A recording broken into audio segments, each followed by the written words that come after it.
తెలంగాణ ఉద్యమ సమయంలో చురుగ్గా పాల్గొనే తెలంగాణ అస్తిత్వం, సంస్కృతి, సంప్రదాయాలు మరియు తెలంగాణ ప్రజల ఆకాంక్షలను ప్రతిబింబించే విధంగా 20 రకాల తెలంగాణ రాష్ట్ర ప్రతిపాదిత చిహ్నాలను రూపకల్పన చేసి ఆవిష్కరణ చేసిన డాక్యుమెంట్ను ఉపాధ్యాయుడు యామరాజు రాష్ట్ర మంత్రి పొన్నం ప్రభాకర్కు అందించారు.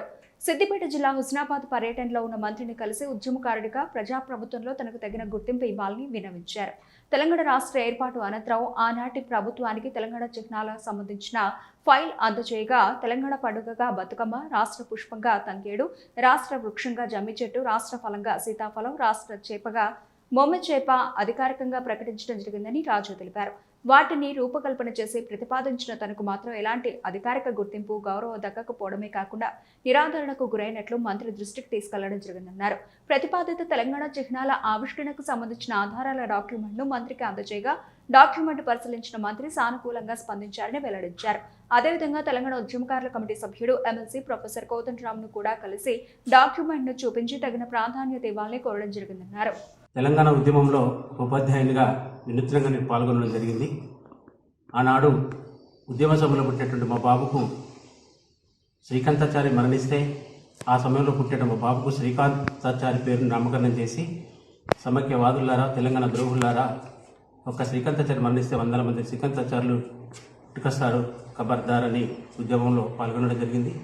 అంతేకాకుండా రాష్ట్రం ఏర్పడేంత వరకు నల్లరిపంతో ధరించి దాదాపు 1222 రోజులు నిరసన తెలియజేసి రాష్ట్ర ఏర్పాటు అనంతరం విరమణ చేయడం జరిగింది. చేప, బొమ్మ చేప, పండుగ, బతుకమ్మ లాంటి చిహ్నాలు ఆనాటి ప్రభుత్వం గుర్తించినప్పటికీ రూపకర్తగా నాకు ఎలాంటి గుర్తింపు, గౌరవం దక్కలేదు.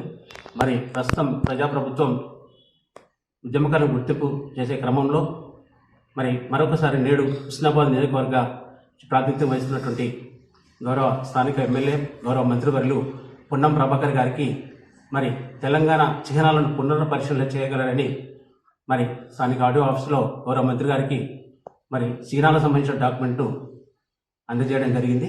11 ఉద్యోగ సమయంలో ఆవిష్కరించినటువంటి చిహ్నాలను ఆనాడే జాతిపితగా ప్రొఫెసర్ జయశంకర్ సార్ను గుర్తించాలని సూచించడం జరిగింది.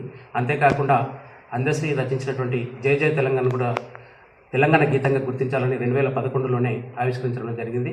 మరి ప్రజాప్రభుత్వం అధికారంలోకి వచ్చిన తర్వాత అందశ్రీ గారి జయ జయ తెలంగాణను అధికారికంగా గుర్తించడం అనేది చాలా హర్షణీయం, సంతోషం.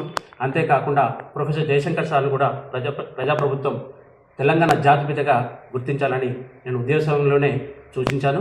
ప్రస్తుతం కూడా తెలంగాణ ప్రభుత్వాన్ని, ప్రజాప్రభుత్వాన్ని తప్పకుండా పరిశీలించి మరి జయశంకర్ గారిని జాతిపితగా గుర్తిస్తూనే ఆశాభావం వ్యక్తం చేస్తున్నాను.